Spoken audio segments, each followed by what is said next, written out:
And welcome, welcome, welcome. Baruch atah Adonai Eloheinu melech haolam asher kitshanu b'mitzvotav v'tzivanu la'asok b'divrei Torah. I mean, So we are into Parshat Noach, and this is where Noah is, God sees the wickedness of human beings. It's kind of scary in a way because some of the stuff that's going on in the world today is reminiscent. Anyway, we had a beautiful, beautiful drush yesterday about keeping your word. But here's where God says to Noah, "Aseh lecha tevat atzei gopher," make for yourself a box, right? We call it an ark, but even the word ark doesn't mean boat. It means a box. That's why we call the ark that cupboard, right? It's a container. That's really what we're talking about of gopher wood. And I like to say that's because he made the ark clearly in Minnesota, right? So hopefully you catch the joke. I catch it. I laugh at funny ones, just so you know. Yeah, well, that's right. That's why you're not laughing, right? Okay, so kinim. So the word kain means a nest, right? So cabins, right? Cabins. Ta'aseh, you should make cabins. Et teva with that is the teva. This container should have cabins.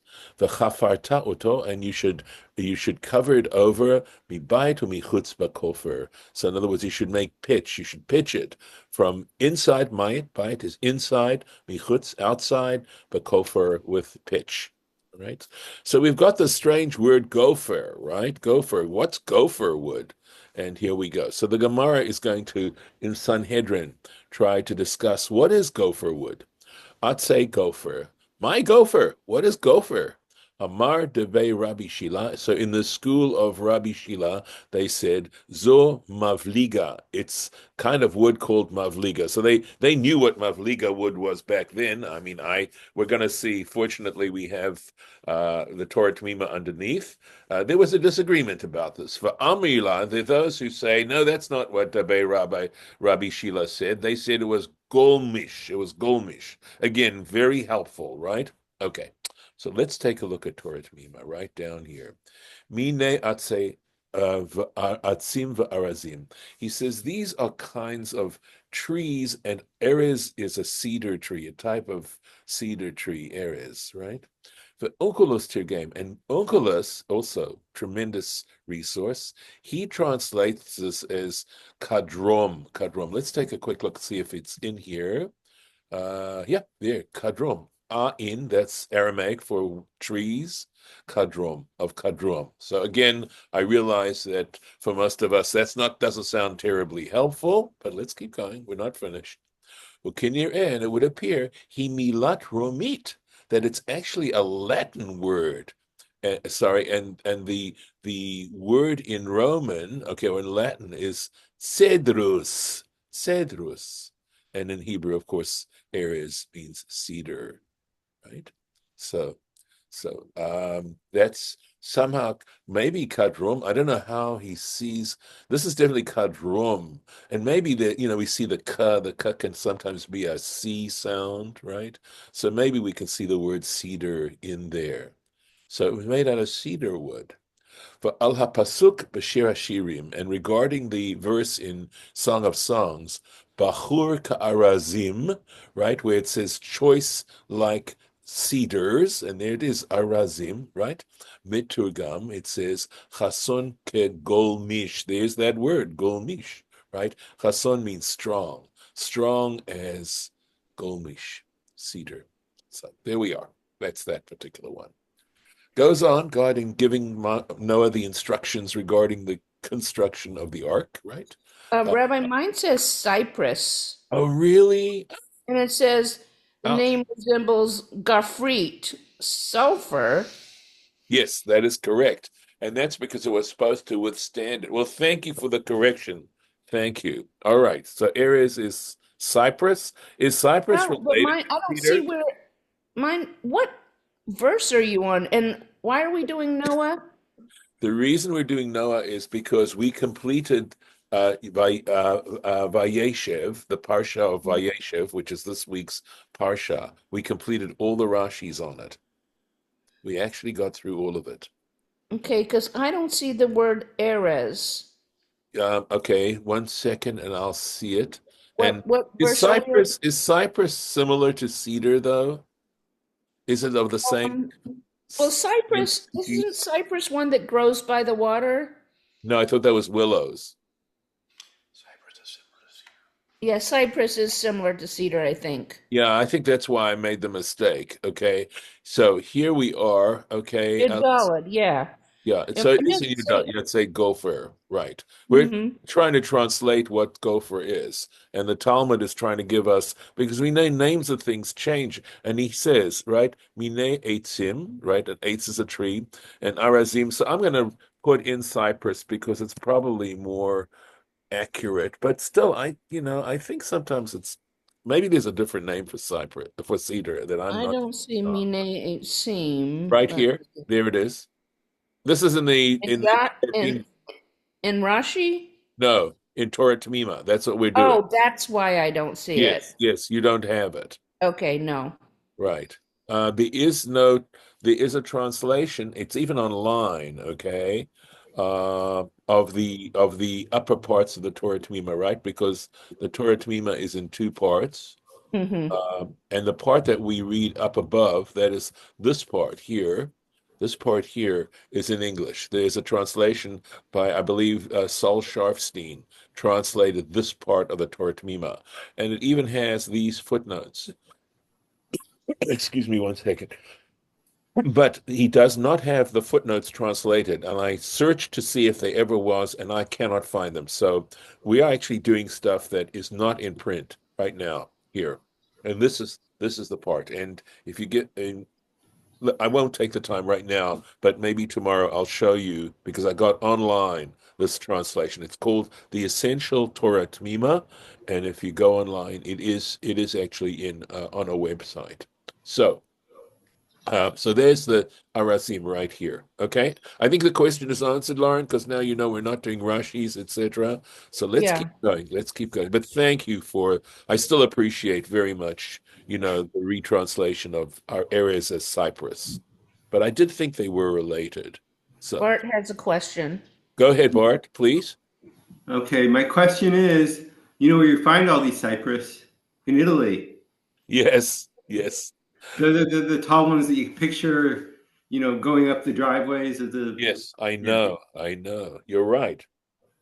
So I'll be participating in one way or another. They have them in Hmm. California too, by the way. I've noticed they're very pretty trees. I think it's a Mediterranean climate type tree. I think they thrive in Mediterranean climates, perhaps, and that's why they're in Israel as well. At any rate, and the temple, I think they use cypress. I think they use it for paneling as well. It's a beautiful, beautiful tree.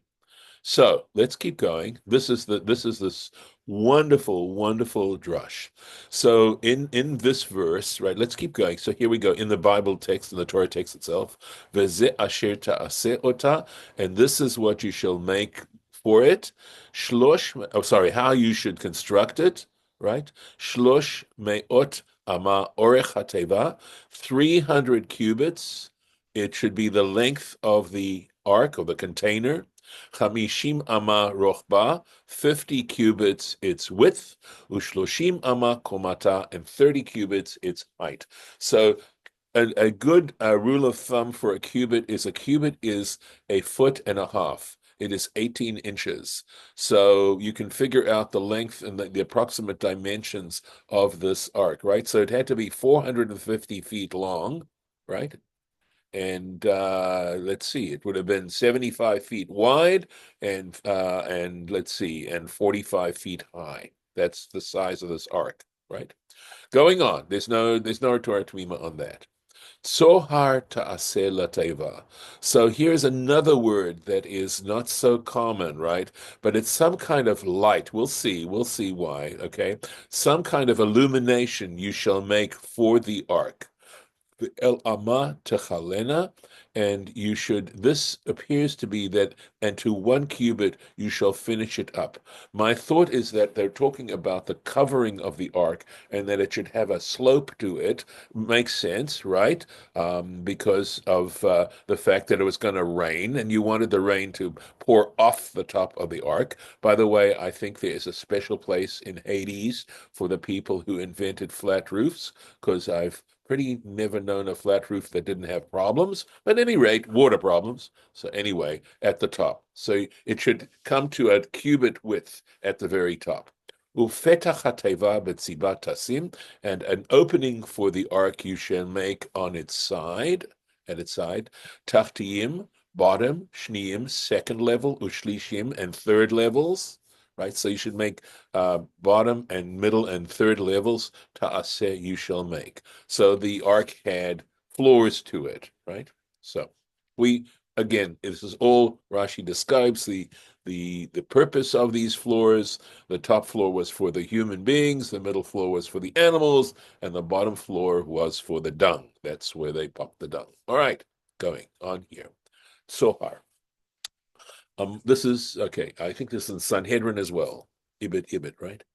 Amar Rabbi Yochanan, said Rabbi Yochanan, Amar lo HaKadosh Baruch Hu Noach, the Holy One, blessed be He, said to Noah, Kava ba'avanim tovot, set within it precious stones, umargoliot, and pearls, kadei shehiyu me'irot lachem ketzoharaim, so that they should give illumination for you like the noon, like noon.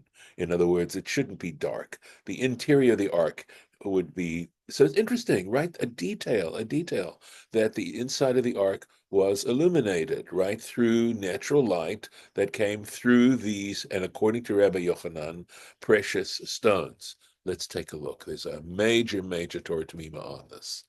Darish Tzohar, he interprets Tzohar, milashon Tzoharayim, right? It's a play on the word Tzoharayim. They're related, right?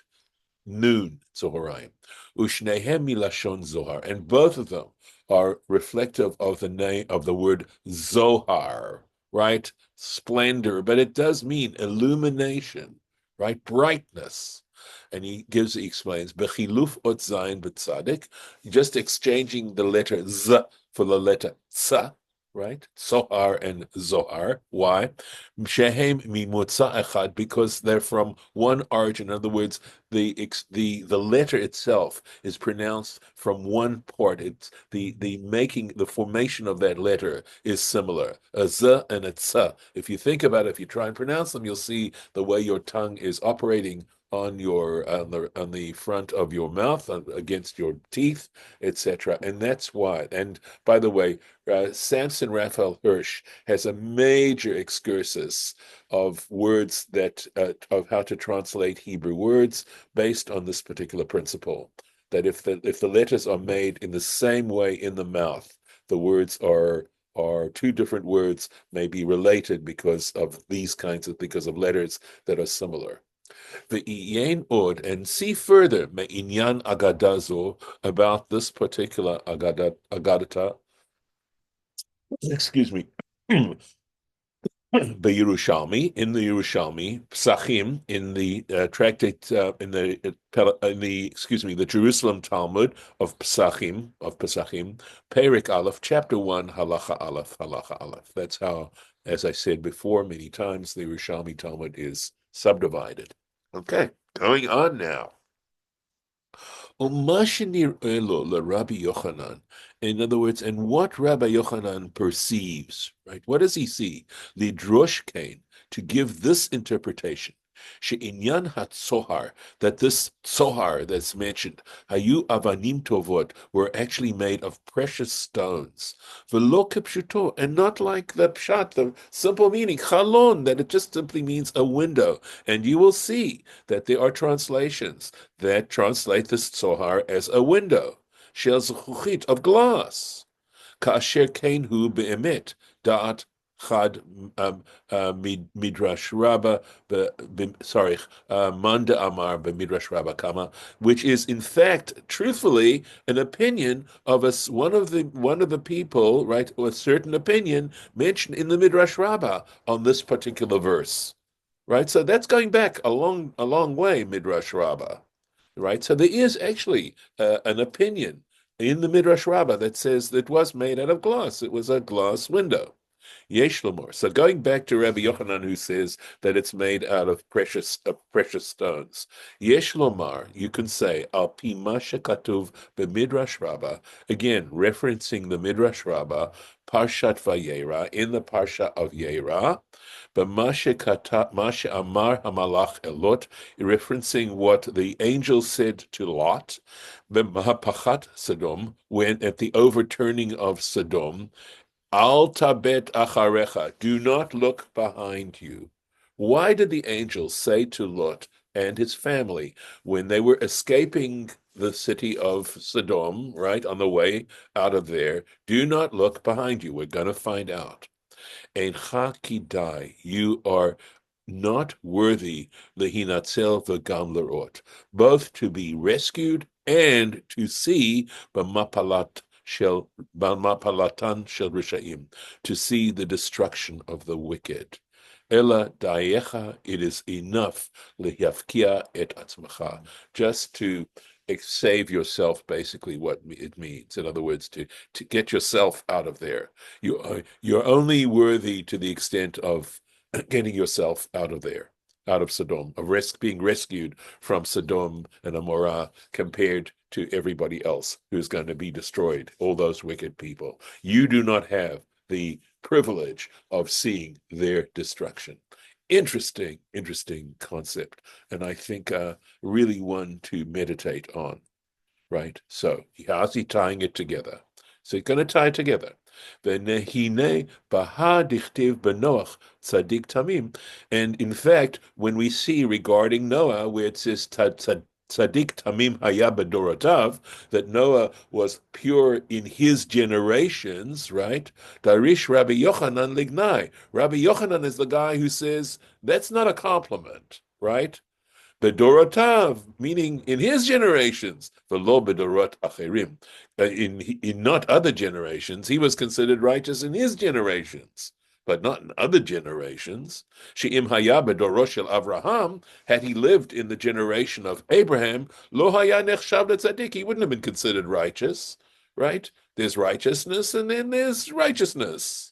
And there are people who are righteous, and then there are people who are incredibly righteous, and then there are people who you might say they're righteous compared to everyone else around them. And that was Noah. And that's how Rabbi Yochanan sees him. And how he interprets that verse. Of course, it can also be interpreted as an incredible compliment, saying, despite how wicked everyone else was, he managed to retain his righteousness. But Rabbi Yochanan doesn't hold that opinion. He says lignai. He says it's a criticism. V'chein amar hu b'midrash Rabbah, and likewise he says in the Midrash Rabbah, shenoach haya mechusar amana. He says Noah lacked faith. He lacked faith. Shelo he'emin b'ma'amar HaKadosh Baruch Hu, because he didn't believe, he didn't trust God's word, b'hava'at hamabu, that he actually was going to bring the flood. Noah didn't really believe him. Ye'u yansham, check it out. Mevo'ar. So it becomes clear, the Sfira lay, that according to Rabbi Yochanan, Shelo haya Noach tzaddik gamur, that in fact Noach certainly was not a perfect tzaddik, he wasn't a complete tzaddik. V'im kain, and if this was the case, dai lo la'afkia et atzmo, it was only enough, he was good enough to rescue himself, right, from all the others who were going to get destroyed in the flood. But he didn't have a right to see the destruction of the wicked. He didn't have that right. He wasn't worthy of such a thing. Okay? Just like Lot and his family when it came to the overturning of Sodom. V'yaduahu, right? And we understand, it's well known, miteva ha'avanim, that the nature of these stones tovot, of precious stones, umargoliot, and pearls, hakvuot bedelet uvachalon, that are placed, if you put a precious stone or a pearl in a door or a window, laha'ir rak bifnim, they're going to take the light into the house, right? Whatever outside light is there, that will come into the house, bifnim habayit, into the interior of the house, velogam mitocham el hachutz. But light in the inside the house, right, isn't really going to illuminate the outside. But what he's saying is, basically, you're not going to be able to see anything outside. That is not the case of a glass window. Or you're able to see what is outside. In other words, what he's basically saying is that the amount of light generated by a precious stone such as that illuminates the inside, but doesn't illuminate the outside. In other words, when you're inside the house, you can see what's going on inside the house, but you can't see what's going on outside the house through that method, right? V'lachen darish Rabbi Yochanan, and for this reason, Rabbi Yochanan explains the shitato according to his shita, according to his position, shehachalon haya shel avanim tovot, that in fact this window, this tzohar, was made out of precious stones, but hu rak sheyair lo bifnim, and it was only there so that it illuminate the inside, the interior, v'lo yir'eh haneh bachutz, and they would not be able to see what was going on outside, b'mapalat resha'im, in the destruction of the wicked, eichem nitba'im, the way they were getting drowned. Because he wasn't worthy of this and this as well, as has been explained. Al derech hapshat, and regarding the simple interpretation, yesh lomar, right? One can say ma denechale, the fact that he prefers, right? Lefaresh tzohar milashon ma'or, right? Right, so that he wants to explain this word Tzohar from the term ma'or, something that's illuminating, the heim avanim tovot, regarding precious stones, v'lo chalon mamash, and not as a window. He doesn't translate the word Tzohar as a window. He understands Tzohar as precious stones, right? Mishum de lo yitachen binyan gadol kateva, right? So basically what he's saying, remember, this is what I want to point out, avanim tovot. He says precious stones, plural, right? The word Tzohar, you notice if you know Hebrew, that's not a plural word. So the question now is, why does Rabbi Yochanan translate the word Tzohar as precious stones, plural, v'lo chalon, and not simply a window, singular? Mishum de lo yitachen, because it wouldn't appear sheleviyan gadol kateva, right? Kahateva, that a structure as large as the ark, right, as this large container, ba'alat shalosh komot, that had 3 stories to it, yeh dai chalon echad, that one window would have been enough. V'lachen darich tzohar kamo zohar, and for this reason he translates the word tzohar as zohar, illumination, right? V'heim avanim tovot u'margolot. So in other words, when he's saying you shall, the way he's translating this, the way Rabbi Yochanan is translating this is, you shall provide illumination to the ark as opposed to a window. This is not something you're going to find in many translations, right? But he's explaining the singular, right? The fact that the pshat of Tzohar is not necessarily singular window, but illumination, right? And he understands as many sources of illumination, and that's basically how he's understanding this. In other words, that God is saying to Noah, provide a source of illumination in the ark. V'hayu midah shidarash kol shetach hateva, and it would be in an amount, right, required by every area of the ark. And now the thought, uladat manda mar chalon mamash. How about the person who's of the opinion that was actually a window, right? Tzarich lomar, one has to say, deve'emet hayu cholonot harbe, that in fact there must have been many windows to this ark. V'hapirush chalon, and to explain this word chalon, min chalon. In other words, you want something like a window. The min means like a species, a type of window. So in other words, that God was saying to Noah, you need to put a type of window in the ark, something like a window in the ark, right? Kamo vahi li shor v'chamor. And sometimes what he's pointing out now is that there are places in the Bible where the term is singular, but it refers to a class. So, for example, in last week's Parsha of Vayishlach, right, Jacob says to Esau, I have an ox, right? Sure, it's not shvarim. It doesn't say chamorim. He says, I have ox and donkey, and meaning that category. One moment sorry. He says, Rosh Perach Vayishlach. It's at the beginning of Parsha Vayishlach. And likewise, right, in Parshat Vayera, it says, V'ta'al hatzvardeya, and the frog rose up. And it wasn't talking about one frog, it was talking about lots of frogs, but it still uses a singular. So it's talking about the species, right? The specific species. V'chein tzarich lomar bepirush petach hateva. And likewise, one would have to explain it if you want to understand when God says to Noah, petach teva, an opening for the ark. In other words, yishahayu petachim harbe. Then in fact there were many openings.